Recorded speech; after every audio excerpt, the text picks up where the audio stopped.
Hello and welcome. This is a podcast explaining Ukraine by UkraineWorld.org, a website in English about Ukraine. My name is Volodymyr Yermolenko. I'm editor-in-chief of UkraineWorld.org. Today we will talk about Ukrainian history and why it can be interesting for the world. Our guest is Serhii Plokhy, a famous Ukrainian historian, director of the Ukrainian Research Institute at Harvard University. Plokhy is a award-winning author of numerous books about Ukrainian and global history, in particular The Gates of Europe, A History of Ukraine, Chernobyl, The History of a Nuclear Catastrophe, Yalta, The Price of Peace, Lost Kingdom, The Quest for Empire and the Making of the Russian Nation, and the most recent one, Nuclear Folly, A History of the Cuban Missile Crisis. Good morning, Serhii. Hello, it's good to be on your program, Volodymyr. Thank you so much for joining us. So we are talking about, obviously, Ukrainian history, and you are one of the greatest specialists in Ukrainian history, also a person who wrote lots of books about Ukrainian and global history.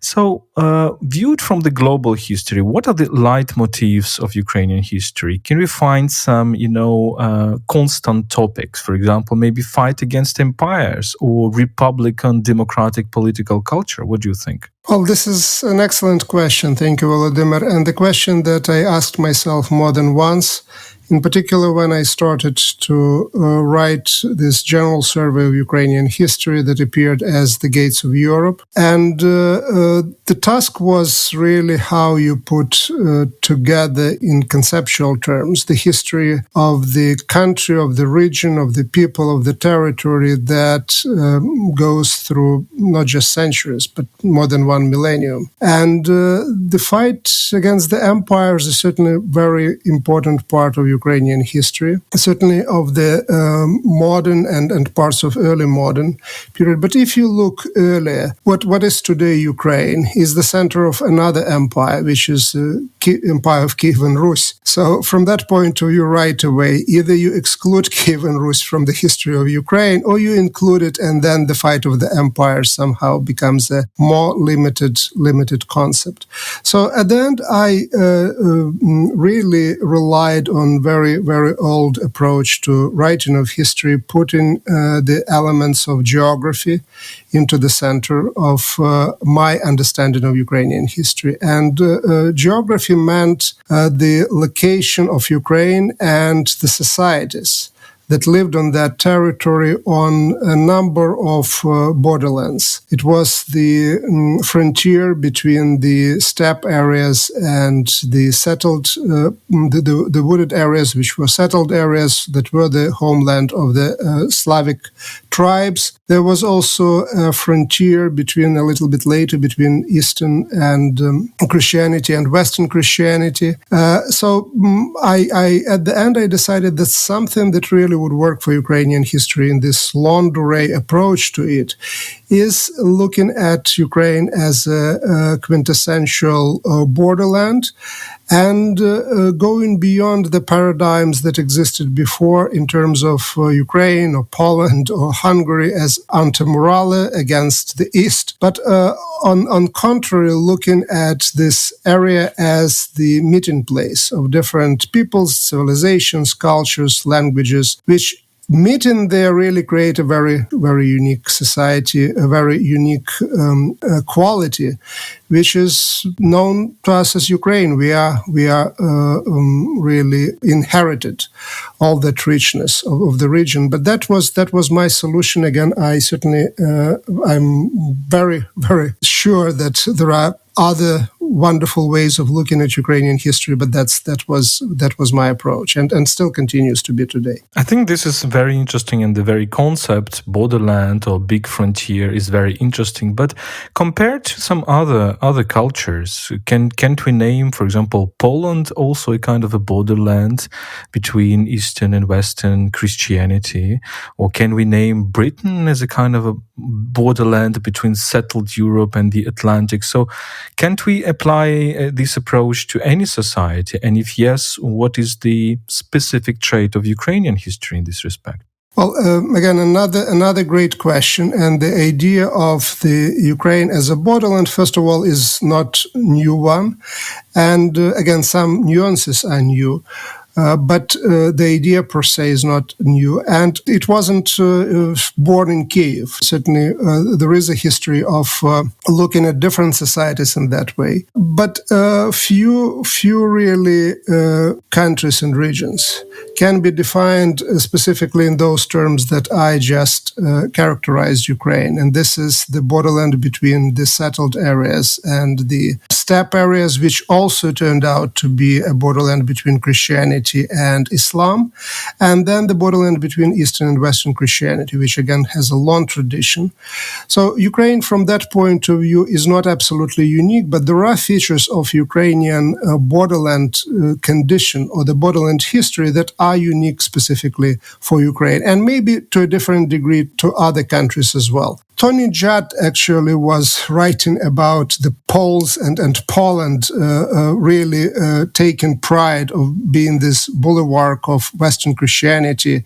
But this is true if you think about Poland as a Polish-Lithuanian Commonwealth, not about today's Poland per se, and there is a lot of confusion there. It seems to me Tony Judd is also fell for that confusion. Because if you look at those territories where the Poles defined themselves in those terms, those would be the territories of today's Ukraine, which were of course included in Poland. So there is this Ukrainian mythology, not just mythology, but also the real existence in the conditions of the borderland, which was claimed but not just by the Polish society, but by a number of other societies and states that controlled Ukraine. So this is one point. Another point in terms of, again, uniqueness versus not uniqueness of Ukraine. If you think about, for example, borderland between East and West as cultural frontier, Christianity, again, Belarus is very much part of the same space as is Ukraine, but it lacks that steppe component. As a result, it lacks in its history the phenomenon that really became very important in Ukrainian history, and this is the phenomenon of Cossackdom. Again, you can say Cossacks are not unique. We have Ural Cossacks and we have Amur Cossacks and so on and so forth. Yes, and I would certainly agree with that statement. But there is again specificity dealing with Ukraine. Ukraine is the only place where the Cossacks were able to build a statehood of their own, which had limited but international recognition. So that is the way how I understand uniqueness of Ukraine, and the way how to apply the frontier or the borderland paradigm to the history of Ukraine. It helps us to understand some unique features of Ukraine that it doesn't share maybe with other borderlands, either civilizational, cultural, linguistic, religious, and so on. It's very interesting. I think what you're doing, you're trying also to give certain, bigger value to this idea of borderland, because we know, for example, in some anti-Ukrainian, I would say maybe some text coming from Russia, there is this pejorative meaning, like Ukraine means Ukraine, and it's literally so. So Ukraine has to do something with this. The name of Ukraine means actually borderland, right? But this is a kind of a pejorative usage of this word, whereas you are saying that it is good to be a borderland. It is a meeting place. It is interesting. That's what are you saying? Yes, I'm saying exactly that, and again, I'm saying that as a part of a bigger choir of people who are talking about that, and there is a really spike in the interest in studying, in looking at the borderlands in the last maybe 20 or 30 years in particular. And the argument there is that by studying the borderland, you understand much more than the borderland per se. You understand much better the societies that which have centers somewhere else, or the empires, or the states that have centers somewhere else. But in the borderlands, they meet the other. And it is in this contact, in this communication with other, that those societies also define themselves. So if you take that approach, then the argument can be made that, for example, to better understand Austria-Hungary, you really have to look at Galicia and how it defines itself in that borderland. And there is very interesting work written about the Austrian takeover of Galicia and the attempt of realization of this enlightenment project of creating society, creating the state from the clean slate. There is an argument that you can probably understand better the Russian Empire, especially of the 18th century, if you see what is happening in Ukraine in particular, in terms of the partitions of Poland, the liquidation of the Hetmanate, the formation of the policies about the integration of the Cossack officer class into the Russian nobility, or relations between the Russian imperial authorities and the Crimea, the annexation of the Crimea, the first one of 1784. So again, the argument is that by focusing on the borderlands, you can study and understand much more than the borderlands. So the borderlands are cool. And in terms of Ukraine as a periphery, as a border, yes, it's an argument that is used till today in a little bit different form, saying that Ukraine was never a state, right? So it's something that Putin was saying to Bush apparently, that it never was a state, and it is almost reflected in its name. The trick is again that this is an old imperialist thinking, and the world, if you look today at the map of the world, this is the world created out of states that were at some point borderlands between different empires. The majority of the states members of the UN, the majority of these bright spots that you can see on the map, on the globe today, are the former dependencies, the former colonies, the former borderlands. So Ukraine, from that point of view, is part of an emergence of Ukraine as an independent state, is part of a bigger and larger process. The interest in borderlands is also related to that particular process. So I think that we just have to also rethink and formulate what we are proud of and what we are not proud of. How we specifically have to be proud belonging or being at the center of the empire that conquered half of the world. That was certainly the reason to be very proud in the 19th century. I'm not sure this is the case in 21st. There is a confusion between concepts Ukraine, Rus, and Russia. The Kiev was a center of Rus, a medieval state, or you call it a medieval empire. But then we know that there is a country called Russia, which in its ideology pretends to have its roots also in Kiev. And in English-speaking world, we often see the usage of adjective Russian, which applies to this medieval reality, and calling this medieval reality, which has to do also with Ukraine, Belarus, a kind of a pre-form of the Russian state. So how do these concepts relate to each other, Ukraine, Rus, and Russia? Well, the roots of today's Ukraine are, of course, in Rus, in particular in the state, whether it's empire or big territorial polity in Eastern Europe, which is known as Kievan Rus. The Kievan Rus is not the term, of course, that was used by people over there. This is a creation of the historians of the 19th century, imperial historians, by the way. But the Rus, the principalities of Rus are the origins of political system, of dynasty, of law, of language for Ukraine, but not only for Ukraine, for Russia as well, for Belarus as well. And there is this debate about the heritage of the Kievan Rus, which today is fought also on the battle lines in places like Donbass, for example. Who is the real Rus? And the Russians were there first in the 18th century and even earlier, claiming that exclusive rights on Kievan heritage on the basis, first of all, of dynasty. Despite the fact that the so-called Rurikite dynasty dies out in Russia at the end of the 16th century, Romanovs, who are not Rurikites, come to power, but again, the line continues. And This is related to the fact that, again, Russia emerges as an independent state from out of the control of the Golden Horde in the late 15th century.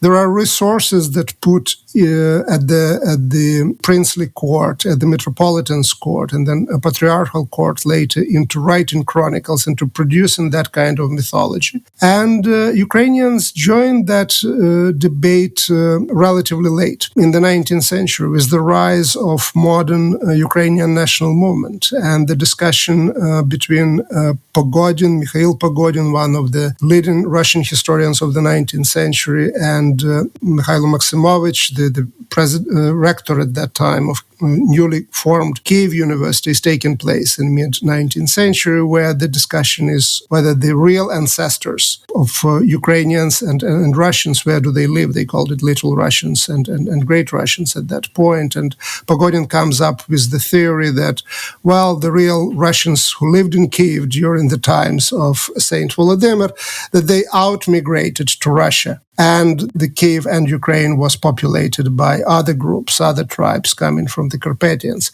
So the debate is going on and goes for a long period of time. The Ukrainian nation builders of the 19th century decided actually to put an end to that confusion, at least on the level of terminology.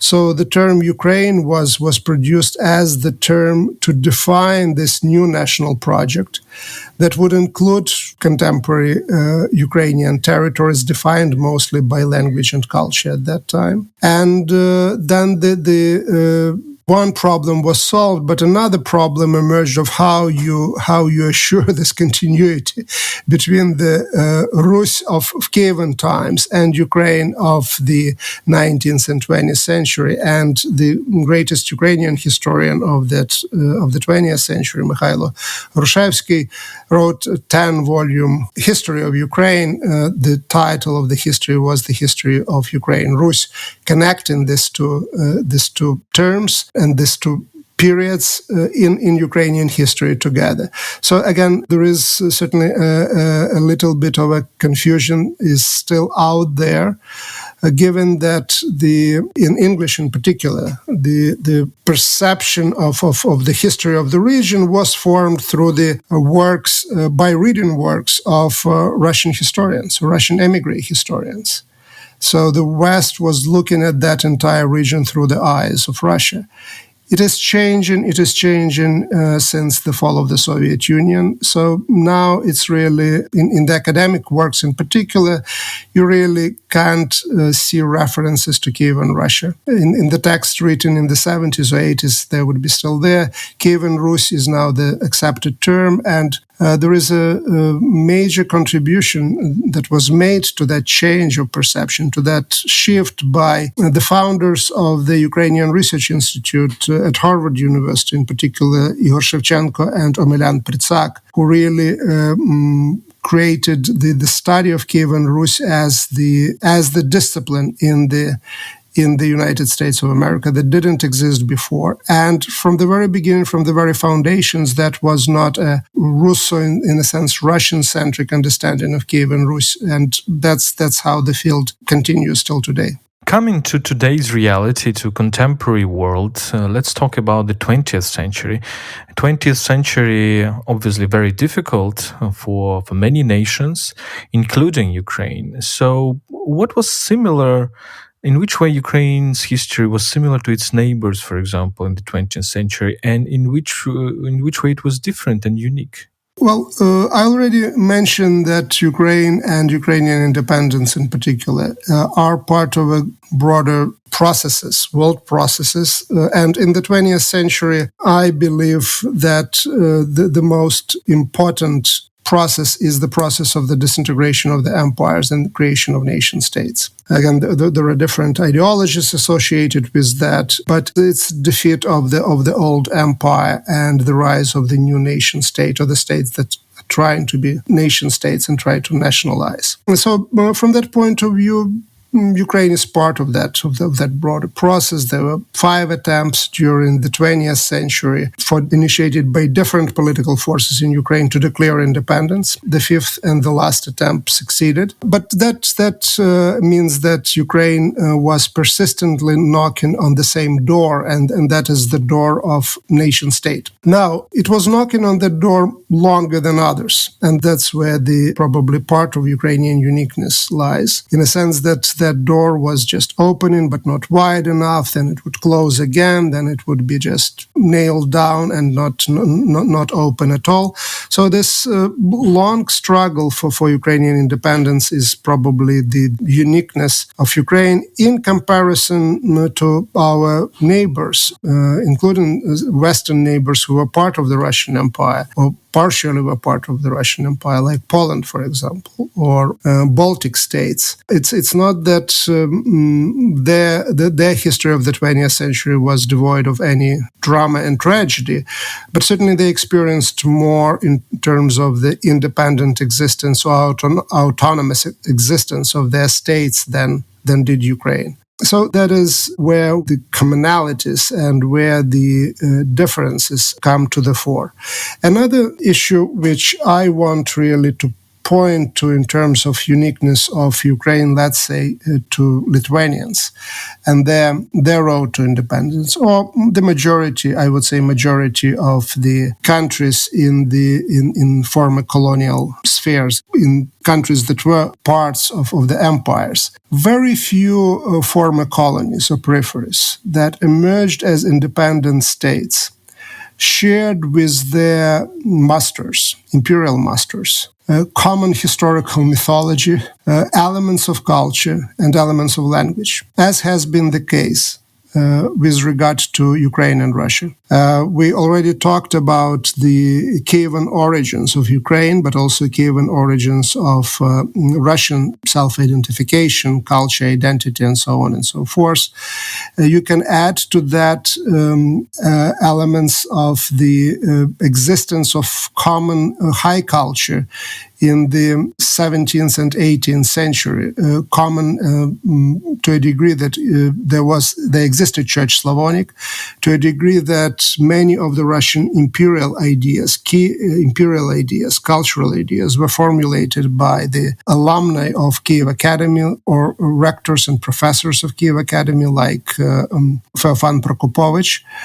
So there was a lot of commonality with the empire and the imperial nation, that once the modern nation project emerged on the horizon, that became a quite serious impediment and, if not an obstacle, to the development of independent Ukrainian project. And this issue of really separation or complete self-identification, both by Russia and Ukraine, continues till today, and this is a very important component also of the ongoing war in eastern Ukraine today.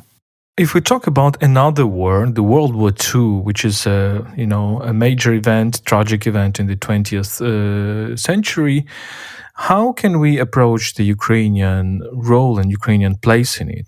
Because on the one hand, we can talk about, victimhood. Ukraine was a victim of occupation from the Soviet Union, from the Nazi Germany, and Ukraine lost, I think, about 1/4 of its population. On the other hand, there is this image that Ukrainians were collaborators with Nazi regime, and it is, used and abused by Kremlin propaganda today, which identifies Ukrainians and fascists. How can we have a critical approach to this problem? Ukraine was not an independent player in the World War II. During the interwar period, Ukraine was the largest ethno-national group in Europe that didn't have a state of its own. So the closest parallel would be to Kurds today being divided between different states. Ukraine, during the Second World War, didn't really have any form of self-rule. There was a short-lived attempt to declare the creation of independent Ukrainian state by the members of the Organization of Ukrainian Nationalists, which was crashed right away.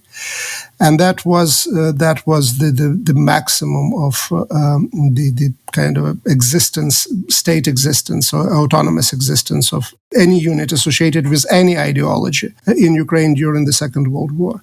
And this is a striking difference compared to what we see during the World War I, and then the revolutionary developments and the fall of the empires that follow World War I in Eastern Europe, where there are multiplicity of Ukrainian governments. Those governments try to conduct their own foreign policy. They are recognized by international entities, by other countries.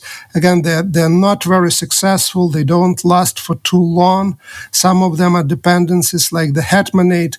But the variety of states, the variety of the forms of self-organization and self-government during the World War I and after World War I comes in a striking difference from what is happening in World War II. So in World War II, Ukraine as an entity is hardly an actor. It becomes an actor in 1944, 1945, and continues later into the early 1950s with the creation of the Ukrainian Insurgent Army. But again, this is an army without a state. So again, difference between World War II and World War I is quite striking. What that really means is that Ukrainians were part of different armies fighting each other on the territory of Ukraine. Joining those armies meant associating some hopes also for Ukraine and for Ukrainian either autonomy or some form of existence. Some of those ideas were really not I would say realistic, or those hopes, those expectations were not realistic. One of the examples would be the Ukrainians joining the division SS Galicia, following really into the footsteps of their forefathers during World War I, thinking that if we are joining those forces, we are getting training, and then there will be a hope for some form of Ukrainian independence or autonomy. It didn't work out that way. The Ukrainians who joined the Red Army, and they were maybe mistaken now, but there were I have to check my Gates of Europe, but it seems to me up to 3 million or 3 or 5 million. I'm not sure right now, but millions of people in the Red Army. Many of them joined voluntarily, others were recruited. And for them it was very obvious also that with all the tragedies of Holodomor, the Ukrainian Soviet Socialist Republic of the late 1930s was certainly preferable to the German rule, really colonial rule over Ukraine in 1941, 1942, 1943. So you can't say that joining the Red Army, they were not fighting for Ukraine or for their understanding of Ukraine. And again, the Ukrainian writers like Dovzhenko and others certainly articulated that very well. So when I think about Ukraine, it's really in World War II, for me, it's mostly a battleground. It's a battleground between different forces, ideologically, politically, and otherwise, in which Ukrainians are participants, but their ideas, their vision of the future of the country is really marginal in all of that story. But it doesn't exist at all. So other fighting powers know about these expectations of the Ukrainians. So they're trying to use them, including use for political reasons, playing the so-called Ukraine card. Stalin certainly does that quite effectively in Yalta in February of 1945, claiming on behalf of Ukrainians what is today Western Ukraine, including Lviv, and also trying to advance the Soviet international standing by advocating for the seat and the assembly of the United Nations Assembly for Ukraine. So this is a classic example of playing Ukrainian card. Hitler was trying to do the same in 1938 and then late 1939, trying to use the Ukrainian nationalist possible revolt or possible the Ukrainian nationalists to start the hybrid war, what we call today, in the Polish state, and then use it as a pretext to attack Poland. So there are a lot of attempts to use that Ukrainian card, and very limited success on the part of Ukrainians really to advance their agendas by joining forces, non-Ukrainian armies and non-Ukrainian forces. When we talk about the history of the Soviet Union, can we say that Ukraine was a key factor for the construction of the Soviet Union in its form as a federal, kind of a federal empire, we can say, and that without Ukrainian, national movement of the 19th century and then of its independence in the 20th century, Soviet Union would be probably different and would be probably more similar to the Russian Empire of the 19th century. And can we say that Ukraine was a key factor for the collapse of the Soviet Union as well?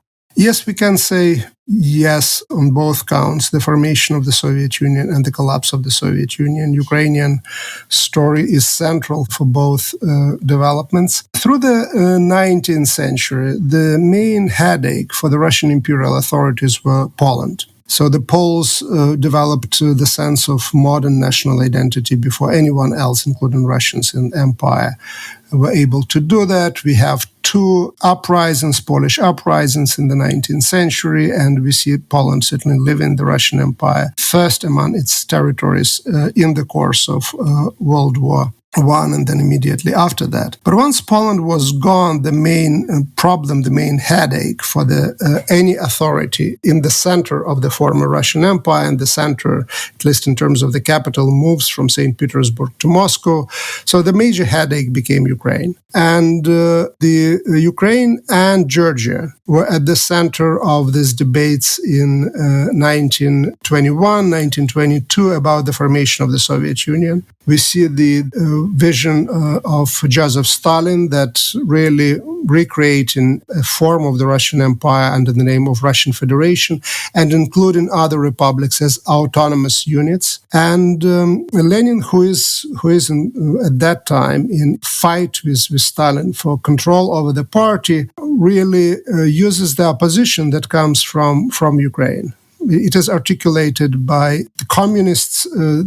Some of those communists have really no Ukrainian background, like Rakovsky and others. So Ukrainians and the Georgians are the two troublemakers. So the more things change, the less actual change occurs. So we see again, the more they remain the same. So we see again Ukraine and Georgia today in the forefront of this challenge to the Russian attempt to re-establish Moscow's control over the post-Soviet space. So Ukraine and Georgia would be the key factors that really responsible for the creation of the union structure of the Soviet Union and creation of the Soviet Union rather than Russian Federation. Of course, Stalin's attempts after that were to really turn the union structure into formality and really stick to the vision of this highly centralized state, which he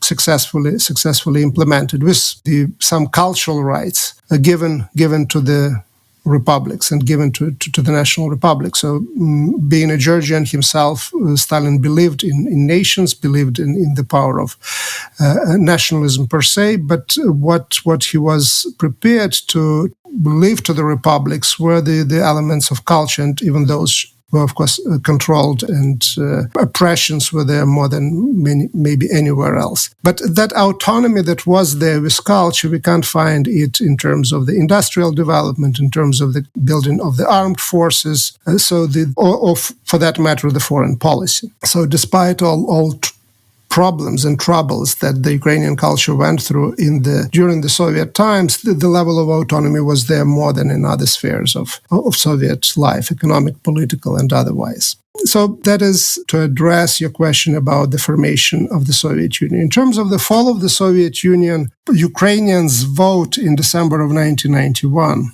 They go to the voting stations to answer the question whether they wanted their country to be independent, whether they supported the decision of the Ukrainian parliament from August 24th, 1991, to declare Ukraine independent. There is no question about do we want the continuation of the Soviet Union or not. There is no question about do you want Uzbekistan to go independent? What do you think about Belarus? There is one question. The question is about Ukraine. But once more than 90% of Ukrainians answer in affirmative to that question, yes, we want our country to be independent, the Soviet Union falls apart within the next week. The question is why. Neither Gorbachev nor Yeltsin really imagined or envisioned the Soviet Union without Ukraine. And Yeltsin's response to that question to President George H.W. Bush was quite simple. Without Ukraine, Russia would be outvoted and outnumbered by the Muslim republics. So in this answer, and it is registered twice in the American documents that I worked with, the emphasis is on those cultural differences, and it's difficult for me to say whether really Yeltsin believed in that or he thought that he was using the language that Bush would understand. But the point is that these cultural differences, not that they were not existent, but that was only part of the story. Another important part of the story was that Russia figured out, especially in the conditions of the economic crisis of 1991, that it didn't have resources to keep the empire going in terms of the subsidies to the regions, to the republics, and so on and so forth. Yeltsin was eager to keep the proceeds from Russian oil and gas to Russia, first and foremost. And the idea was that keeping the empire going on its own without the support of Ukraine, which happened to be the second largest after Russia economy in the Soviet Union, the second largest republic in terms of the population, plus geostrategic position of the country, the idea was that the model has to be changed. And the model that Yeltsin believed in was the model of the Commonwealth of Independent States as a new form of confederation. Ukraine had a very different view of what the Commonwealth was supposed to be. Kravchuk famously, the first president of Ukraine, famously said that it is about the civilized divorce, not about remarriage. And eventually it's Ukrainian position that won, and Russia lost in terms of the future of the Commonwealth as a new federation, or confederation, led by Russia. Russia doesn't want, at least the current leadership doesn't want to admit that defeat. Again, as it was back in 1922, Ukraine and Georgia are at the forefront, at the center of this debate about the future of the post-Soviet space. That in 22, it was the future of the post-Russian, post-imperial space. My last question directs to Ukrainian independence. The 30 years from the Declaration of Independence, what are the key trends in Ukraine's newest history? How can we explain, for example, Ukraine's repeating uprisings, the so-called Maidans, and what are the reasons for Russia's aggression against Ukraine? Well, the reason for Russian aggression is on two levels. One of them is that given the importance of Ukraine for the formation of the Soviet Union, disintegration of the Soviet Union, any attempts of creating any sort of new union on the territory of the former USSR, whether it would be called Eurasian or any other name for that, but Russia-centered and dominated international organization, those attempts historically have no chance without Ukraine being part of it. So from that point of view, involvement of Ukraine in the future Russia-led union in Eurasia is essential for Russia's global vision of itself in the world in general, but also its role in the region. And once Ukraine refused to join that union, the task became to stop Ukraine actually from drifting in the direction of Europe. So that is this historical and geostrategical reasons for this very aggressive behavior of Russia, which is also very, very beneficial on the one hand for the current Russian regime in terms of the internal politics in Russia, but it's very damaging in terms of the development of the Russian economy, society, standing of Russia in the world, and so on and so forth. And the second reason is the one that I also mentioned before. It is related to this process of the formation of nation and national identities and national territories in the post-imperial spaces. The question of where Russia ends is still an open question for many in Russia, including the elites. Whether Russian-speaking population of Ukraine includes are part of Russia or not, it's an open question. The formation of the Ukrainian national identity got a major boost in the last few years, but it is far from being complete. And those issues of the Russian self-identification and Ukrainian self-identification, Belarusian as well, is something that is debated not only by historians, literary scholars, or philosophers. It is debated with arms in hand, places like Donbass today. And it is at stake, certainly, when you look at what is happening today in Belarus and Belarus relations with Europe and Russia. So both issues of the self-identification for Russia and Russians and a new Russian political entity and its vision of its global role depend on Ukraine. And that is why Ukraine found itself in that situation. This is from the perspective of Russia. From the perspective of Ukraine, the process of the formation of nation is far from over. And that suggests weaknesses that certainly attract aggressors. In this particular case, Russia. Ukraine came into existence as independent state in 1991 as the result of two types of mobilization. The first was parallel or similar to the mobilization in the Baltic states, in Eastern Europe. And that mobilization was embodied really in the activities of Ruch, the movement for independence of Ukraine in the late 1980s. So it was coming from below, and it was really cultural and national in its foundations. And then there was another type of mobilization that came with the workers' strikes, where the social issues, the social component were dominant, not national, not cultural ones, or the issues of independence per se. And that is the story of the mobilization of Kharkiv. This is the story of the strikes in Donbass, where the Donbass miners are emerge as the force that support Ukrainian independence as the way to get a friendlier government, to assure the support for the industry that actually was dying already at that time in 60s and 70s, not being financially viable anymore.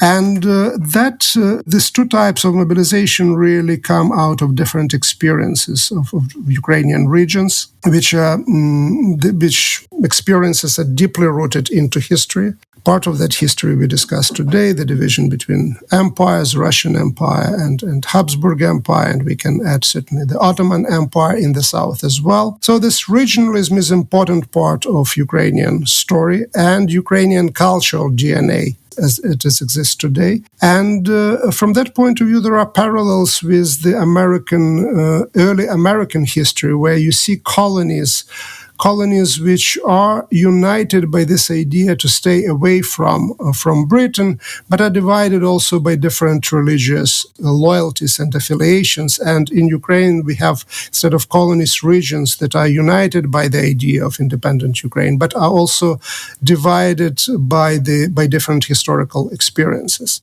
And when you have a configuration like that, the only way forward is creation of a viable democracy and platform in which the commonalities and differences can be discussed. Democracy is the only way forward for the existence of those of such formations. And Ukraine was born democratic, and Ukraine continues to be democratic even after this really trial with war and Russian aggression in the last 10 years. Democracy is never easy, especially in the countries that have little, if any, tradition of democratic development.